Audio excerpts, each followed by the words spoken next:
तक तो हम शांति से जा रहे हैं, लेकिन उसके बाद हम आपकी भी नहीं सुनेंगे अगर रास्ते खाली नहीं हुए तो।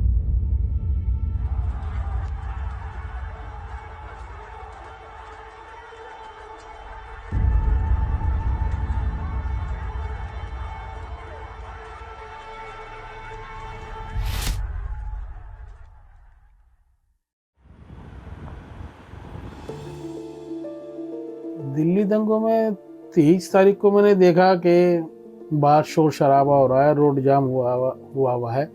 और नीचे आकर के, मैं थर्ड फ्लोर पे रहता हूँ, जब नीचे आकर के मैंने चौक पे देखा तो टूटी हुई गाड़ियाँ आ रही थी। तो वो बता रहे थे कि वहाँ दंगा हो गया, गाड़ी तोड़ रहे हैं बस यमुना विहार की करदमपुरी रोड पर। थोड़ा क्योंकि मैं यमुना विहार में रहता हूँ, वहाँ से मैं गया तो देखा तो कपिल मिश्रा साहब अपने कुछ साथियों के साथ मुस्लिमों की और हरिजनों की गाड़ियाँ ढूंढ ढूंढ कर तोड़ रहे थे। और वहाँ पुलिस वाले खड़े हुए थे, वो देख रहे थे, एक तरीके से वो ही उनको करवा रहे थे। ये अगुवाई कर रहे थे उस मॉब की जो गाड़ियाँ तोड़ रहा था, और ये तुड़वा भी रहे थे, और खुद शुरुआत भी इन्होंने करी थी। खुद ये तो किसी किसी गाड़ी में डंडा मार भी देते थे। और वो कुछ कह भी रहे थे ये सब करते हुए? हाँ, वो प्रोटेस्ट के लिए मना कर रहे थे कि प्रोटेस्ट तुम उसकी सजा भुगतोगे, जो प्रोटेस्ट हो रहे हैं तुमको मना किया था कि ये मत करो, हट जाओ, इसे रोड खाली करो। This is Mohammad Ilyas. The 57-year-old is a property dealer based out of Delhi and a children of 5. He has spent most of his life in Delhi. But on 23rd February 2020, he witnessed something unimaginable.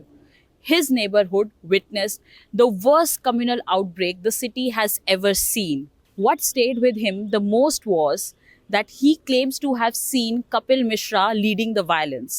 Fast forward to 2025, Kapil Mishra has been elected Delhi's Minister of Law and Justice by the BJP-led Delhi government. He is also party's state vice president in Delhi. Back on the same day in 2020, Mishra had also threatened to forcibly evict anti-CA NRC protesters. Delhi में आग लगी रहे, ये यही चाहते हैं, इसीलिए इन्होंने रास्ते बंद किए, इसीलिए दंगे जैसा माहौल बना रहे हैं। Mishra made these remarks at Mojpur Babarpur Chowk, with Delhi's then Deputy Commissioner of Police Ved Prakash Surya standing right beside him. This spot is very close to Ilyas' house, just 500 meters away. He says that he got there just when Mishra was wrapping up his speech. Stage पर खड़े होकर उन्होंने धमकी दी। फिर उसके बाद वो नीचे उतरे, उनके वर्कर्स को उन्होंने इशारा किया, या खुद ही उन्होंने थे, उनके सपोर्टर थे, उन्होंने उनको तोड़ना शुरू कर दिया। फिर ये खुद भी शामिल हो गए। ऐसा लग रहा था कि पुलिस की खामोश इजाजत है कि आप इनको तोड़ सकते हैं, वरना तो पुलिस चाहती तो रोक सकती थी उनको। The next day, on 24th February 2020, the violence engulfed the capital. Ilyas says he saw Victoria School, which is right in front of his house, burned down by a mob. चारों तरफ धुआं ही धुआं हो रहा। 24 तारीख को दंगा हुआ तो धुआं हो रहा था, और शाम होते होते जब मेरे घर के सामने जो विक्टोरिया स्कूल है उसमें आग लगाई, और वहाँ पर बहुत सारे नारे लग रहे थे बिल्कुल मेरे घर के सामने, और मेरे घर के पीछे की तरफ भी। कौन लोग आग लगा रहे थे, क्या बोल रहे थे? वो सब आरएसएस के लोग थे, विश्व हिंदू परिषद आरएसएस के लोग थे, और वो नारे जय श्री राम के नारे लगा रहे थे ब्रजपुरी चौक पे, जो आनंद सागर के सामने है वहाँ पर।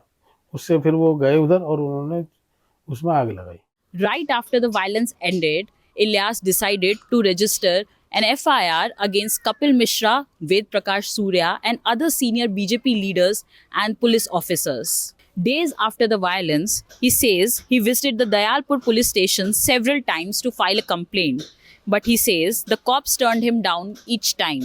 5 years have passed without an official complaint. This week, he made headlines when a Delhi court ordered police to register a complaint against Kapil Mishra and others. फिर दंगे बंद हो गए थे। फिर उसके 8-10 दिन बाद ये क्या हो गया, जब पता चला कि वो भी मर गया, वो भी हो गया, लोग आने जाने लगे, कर्फ्यू, उसके बाद कर्फ्यू लग गया था। फिर उसके बाद जब कर्फ्यू खुला, लोगों से बातचीत करी, फिर मैंने 10-12 दिन के बाद ये कंप्लेंट थाने में दी थी, जिसकी मुझे रिसीव नहीं, दयालपुर थाने में दी थी।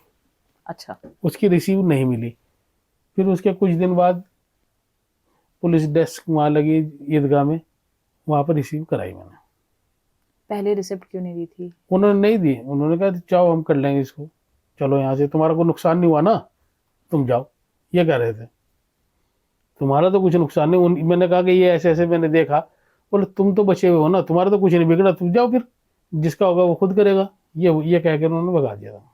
उसके बाद कुछ भी नहीं हुआ, बस ये कि धमकियाँ मिलनी शुरू हो गई। कुछ दिन के बाद कंप्लेन वापस लो।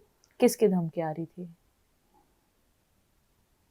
शुरू में तो पुलिस वालों ने दी, फिर रास्ते में बस यही होता था, हाँ बहुत बहुत मुकदमेबाजी कर रहा है, तो ज़्यादा बड़ा सपोर्टर बन रहा है, ओ तो भी मुकदमा लड़ेगा, ये करके बातें की गई।